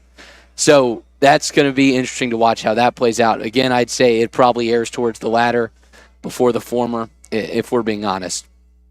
But at the very least, at least we have these terms revealed. Right. We've got something to rehash this. The NCAA, its 5 power conferences and lawyers representing a class of Division I athletes filed the terms of an antitrust lawsuit within the last hour. It's got the potential to reshape the business of college sports. Now, it hasn't officially yet, but this has been going on for a while, and it's going to continue to continue. So, and again, even that back pay has been contested by Houston Christian. We talked about that a little while ago. They recently joined from FCS, basically saying, we didn't screw over our athletes. Why do we have to pay? Because Alabama, LSU, Ohio State were making money off their athletes. That doesn't seem fair. Right. So how does that all play out? It's crazy. It's absolutely nuts right now. Another big note here: schools will be permitted for the first time to pay their athletes directly via NIL deals under the terms of this settlement. Each school can provide up to 22% of the average revenue that Power Conference schools generate from media rights, ticket sales, sponsorships, things like that. A sum that is expected to be between 20 and 22 million per school. Mm-hmm. So those are the details that are out there right now, and that's news as of within the last hour or so here, breaking everywhere. So we've got that to discuss. We're going to talk more about that here in the coming weeks, of course, and track how it changes. But let's go to the phones. Again, if you want to hop in, 615-844-5600. What are you most excited about with the Titans this season? We got into a little bit there at the beginning of the show with Terry McCormick. Defensively, got Tavondre Sweat coming in from Texas, new defensive coordinator. A lot to get into on defense. Or are you more excited about this offense with Will Levis and Brian Callahan? Also, if you want to get into this house versus the NCAA debate, if you want to dip your toes in the water there, if you'd like, call in 615-844-5600. Also taking comments on YouTube, Twitter, Facebook, wherever you consume the show. Let's kick it off with Kyle in Brentwood. Kyle, what's going on? What's going on, guys? How are we doing? Good. How about you? Doing pretty good. So the thing I'm most excited about isn't a player specifically, but it's more this new coaching staff with Brian Callahan bringing in his dad, Bill Callahan, also to coach the offensive line, and Denard Wilson and Nick Holtz. I'm really excited to see, what this new look really looks like, and also not dealing with all these injuries, man. With the Mike Vrabel regime, it seemed like the injury bug just couldn't leave us. I felt like it was a coaching problem, and also the coordinators that Vrabel was hiring with Craig Ackerman specifically. I mean, that was a debacle, especially in that Indianapolis game in the middle of last season. I just want to get y'all's thoughts on what your take is on the whole new coaching staff and the new look Titans. Yeah, we've talked about this a lot. Appreciate the call, Kyle.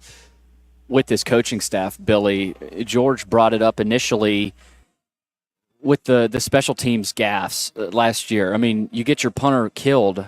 I think it was twice in a row in one game, and he gets hurt the second time on that hit.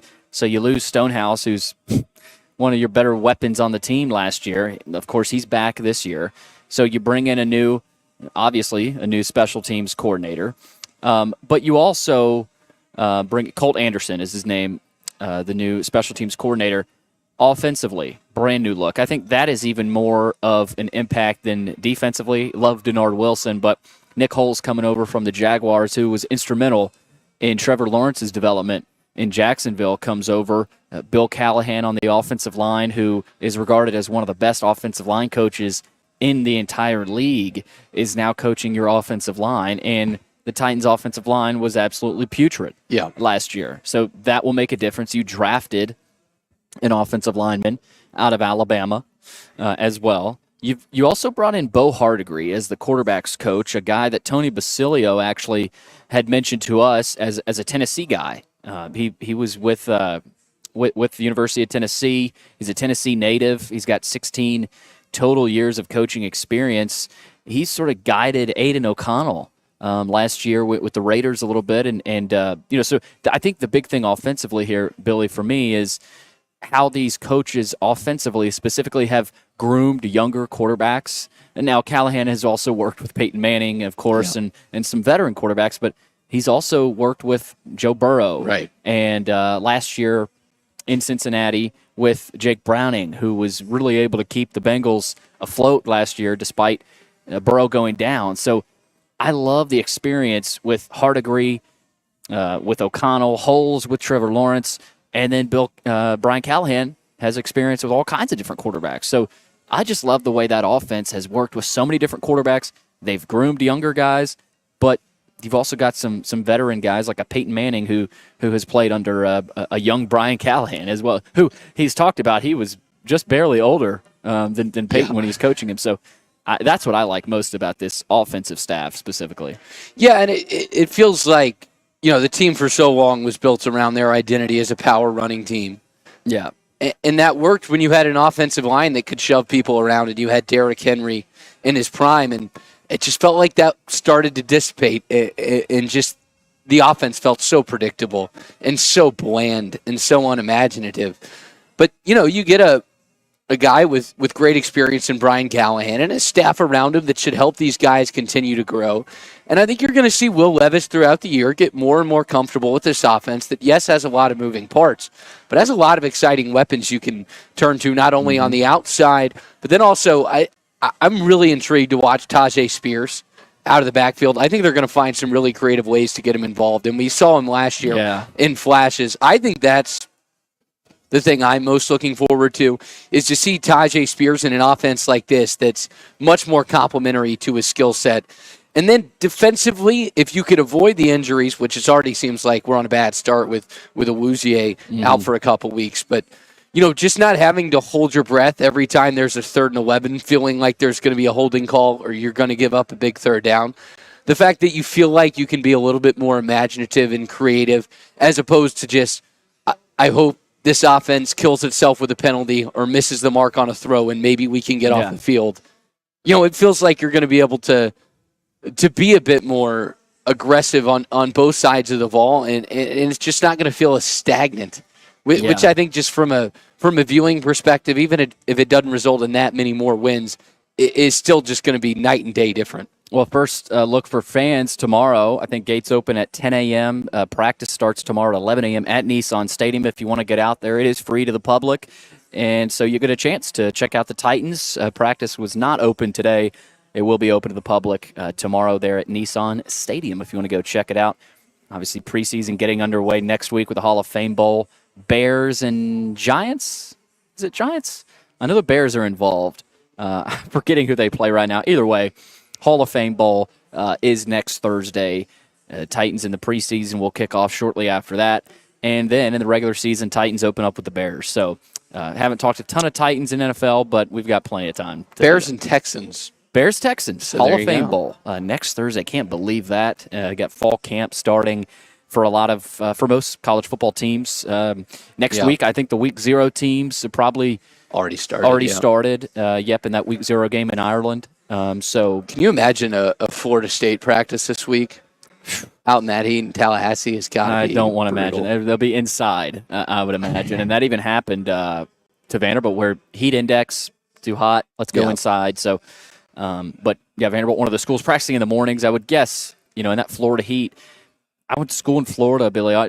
At our college, they practiced 5:30 a.m. to beat it, as the sun was rising, and then by the time it's 8:30, it's starting to get hot. So I would imagine that's what a lot of those Florida schools do. Either way, we're going to talk a little college football. No better way to wrap it up coming up. I'm going to do rapid fire over under win totals. I'm gonna fire it at Billy Jones. I'll give my takes as well. We'll probably keep it in the SEC. Maybe fire some Notre Dame out there, some Clemson as well. But keep it right here, 95.9 FM. As you might be able to tell, my buddy Stan Harrison, he's an Alabama Crimson Tide fan, but he's actually here to talk about Apple Collision Centers. Hello, Middle Tennessee. I'm Stan Harrison, CEO of Apple Collision Centers, and we understand the stress it causes in having an automobile accident.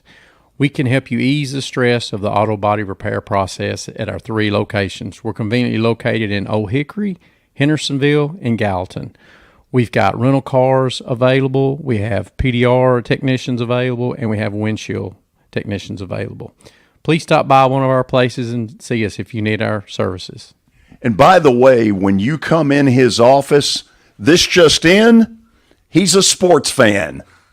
You were in a crash. Yeah. Your kids were in a car with you. We're very lucky to even be telling this story to you. Nikki treated us like family, and she was very caring and loving, and I'm just so grateful for that. She was somebody I could trust, and being a veteran, that's so important to me. My kids are going to have a better life now because I don't have to worry about those expenses that we were out. Your family has really created a legacy of trust, and I would recommend you to anyone. Nashville Sounds Baseball is back in Hit City for the 2024 season. Spend your nights and weekends at the ballpark with weekly giveaways, fireworks shows, throwback deals, live music, and more. Top talent will take the field at First Horizon Park against the AAA Minnesota Twins, Baltimore Orioles, Atlanta Braves, St. Louis Cardinals, Cincinnati Reds, and more. Tickets start at just $10 and are available now at NashvilleSounds.com. We will see you in Hit City. For over 35 years, Wilson Bank & Trust has been committed to providing customized banking solutions to help individuals, families, and businesses in Tennessee achieve their goals. As your full-service community bank, we are proud to offer loans with competitive rates, local decision-making, and fast, friendly service from our experienced lenders. No matter where you are on your financial journey, Wilson Bank & Trust is ready to help you take the next step. Visit your nearest Wilson Bank & Trust office or online at wilsonbank.com to get started today. Member FDIC, Equal Housing Lender. Over the years, more men have started to seek help for hormone deficiencies and imbalances. And Dr. Jeffrey Lodge and wife Daphne, along with their experienced staff, give men the treatment required to improve their quality of life, improve your immune system, energy level, cognitive function, and more. There's no better time to achieve a healthy lifestyle. What are you waiting for? Give Cool Springs MD a call today for an appointment at 615-486-3458 or visit the website coolspringsmd.com. If you're having plumbing issues, there's only one guy to call. That's Adam Whitehead. As a third-generation plumber, Adam was born and raised right here in Bellevue. Customers praise his professionalism, efficiency, and personability. Adam is known for his prompt response to emergencies and for providing high-quality repairs at reasonable prices. His expertise extends to various plumbing issues, including sink leaks, dishwasher installations, and outdoor water issues. Call him at 615-485-1534. That's 615-485-1534. Dial them up, 615-793-9500, or log on to ventureexpress.com. It's just a few cocktails at happy hour. There aren't any cops around. After every game, we always have a few. It's no big deal. It was just a few drinks. I'm good. Hey, I can hold my liquor. I drink and drive all the time. If you put away some drinks, put away your keys. Fans don't let fans drive drunk. Brought to you by the Tennessee Highway Safety Office, a division of the Tennessee Department of Safety and Homeland Security.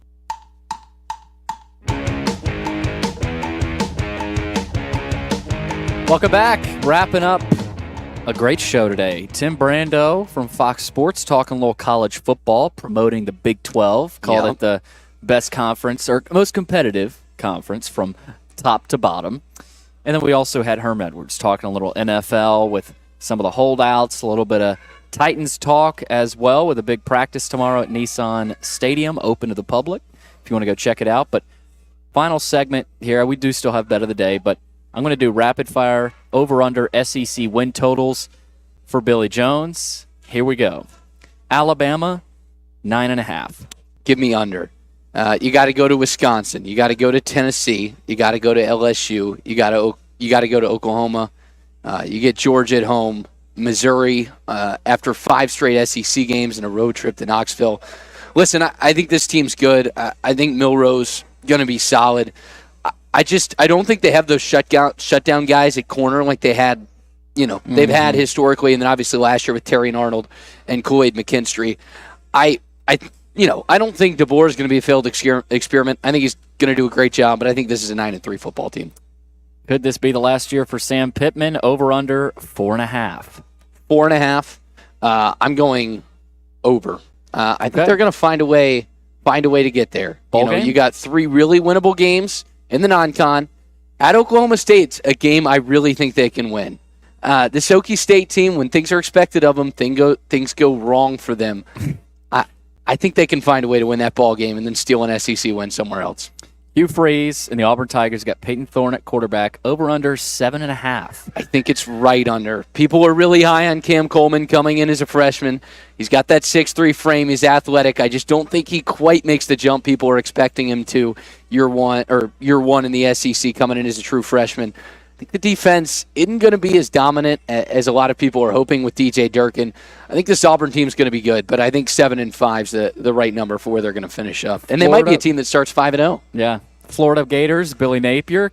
Could this be his last year in Gainesville? Over under 4.5. I think they get to 5, and I think they might let him go, but I think they do get to 5. How about that bold statement, Tim Brando? They could win 8 games this year, and they'd still fire him. I don't. If they fire him and he wins 8 games with this schedule, they should make the. They should make the playoff if they win 8 games with this schedule. You go 7-5. That's a really good coaching job. Yeah, I think they clear the 4.5. I don't know if Napier keeps his job. Georgia 10.5. Over. You have the road games at Alabama and Texas. I think they'll get one of those. They'll drop one. Yeah, and I think they'll win at Ole Miss. Yeah. Listen, Ole Miss is going to be better, but I still don't think they have what it takes to match up against Georgia. They're not beating Georgia. And they're not losing at home. Kentucky 6.5. Kentucky 6.5. I want to go slightly over. Non-conference, very, very manageable. You don't play anyone too tough.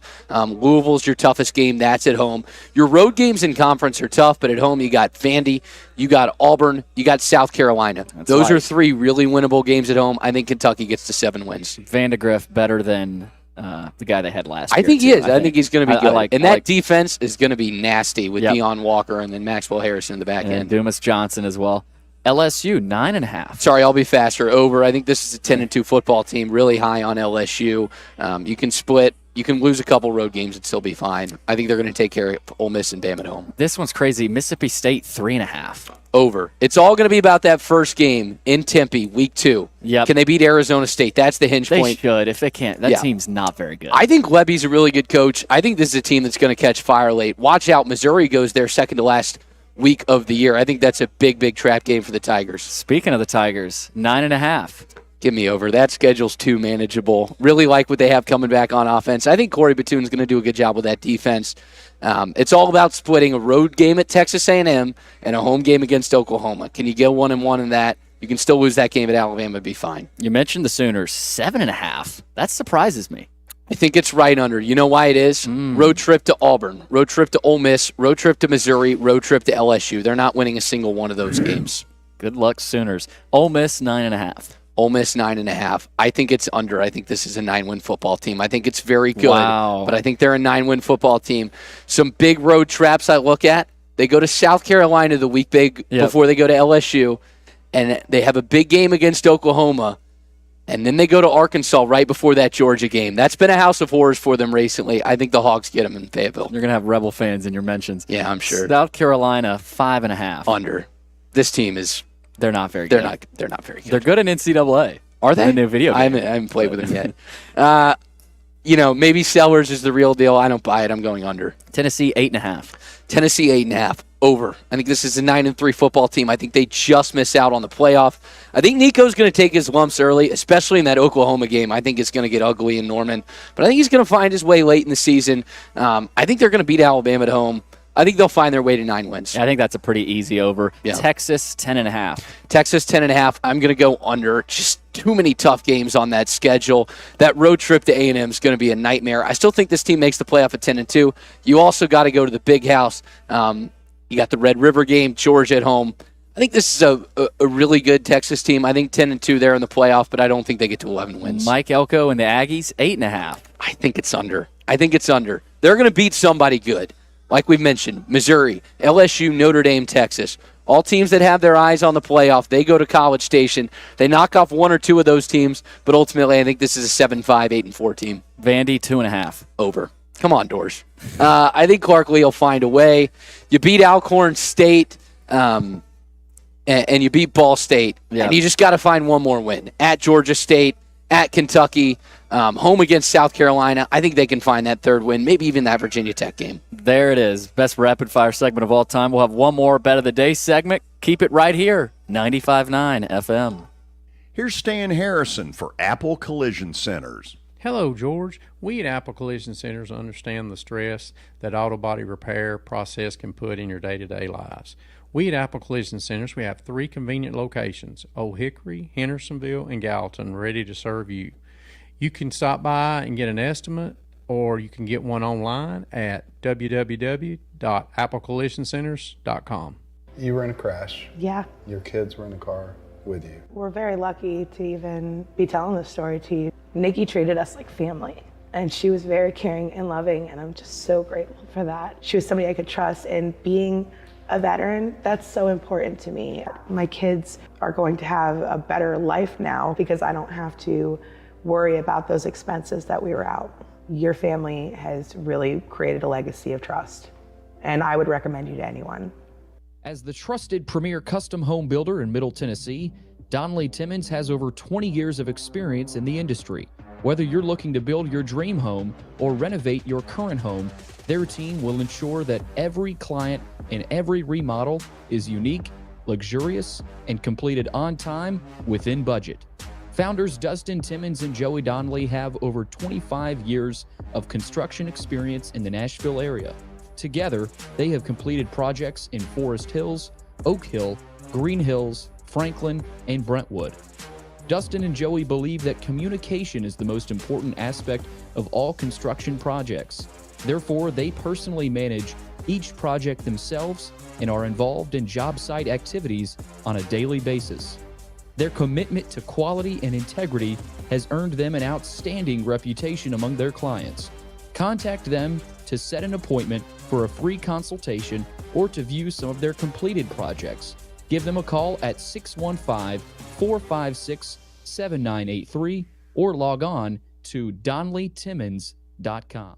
Summer is heating up, just like the deals at Omaha Steaks. From perfectly aged steaks to juicy burgers, Omaha Steaks is your summer grilling headquarters. Shop the Hotter Than Fire sale at omahasteaks.com for exclusive unconditional money-back guaranteed packages starting at $99. Plus, get an extra $10 off with promo code SIZZLE at checkout. Visit omahasteaks.com, code SIZZLE for an extra $10 off. Shop the Hotter Than Fire sale today before these deals go up in smoke. Omaha Steaks, America's original butcher. For over 35 years, Wilson Bank & Trust has been committed to providing customized banking solutions to help individuals, families, and businesses in Tennessee achieve their goals. As your full-service community bank, we are proud to offer loans with competitive rates, local decision-making, and fast, friendly service from our experienced lenders. No matter where you are on your financial journey, Wilson Bank & Trust is ready to help you take the next step. Visit your nearest Wilson Bank & Trust office or online at wilsonbank.com to get started today. Member FDIC, Equal Housing Lender. Venture Express has been helping people in this area for more than 40 years. They're headquartered in Murfreesboro with over 30 years of dedicated fleets involving production, manufacturing, and corrugated experiences. They're an asset-based company with over 700 tractors, 4,000 trailers, and 800 drivers. If you need their help, dial them up 615-793-9500 or log on to ventureexpress.com. Hey, if you're looking for a place to catch all the hockey and hoops action this spring, look no further than the Alley Pub in Bellevue. And now here's Samantha to tell you about one of their great weekly specials. Attention service industry. We want to say cheers to you at the Alley Pub, located at 7040 Highway 70 South in Bellevue. Every Wednesday night, bring a copy of your ABC card or pay stub to receive 20% off of your tab. Only at the Alley Pub, Bellevue's best sports bar and grill. It's time for Billy Derrick's Bet of the Day, presented by Bart Durham Injury Law. Give him a call, 615-242-9000, or log on to bartdurham.com. Billy Derrick won again. We got a couple of wins with the Rangers against the White Sox tonight. Nestor Cortez on the mound for the Yankees. I know they're in Boston, but Cortez, I know he struggled a little bit this year, but I still like him as a pitcher. Red Sox have their guy, Bello, on the mound. Either way, I'm still going Yankees with Nestor Cortez for my bet of the day and end the week strong. Probably going to lose that one, though. I'm not too confident in that. I did pick up some wins, though. Let's be confident. Give it some mojo. Come on. Believe. Billy, good job this week. No George all week. I think we did a pretty good job. No Kelly today, but everybody will be back next week. Y'all stay safe this weekend and enjoy your weekend.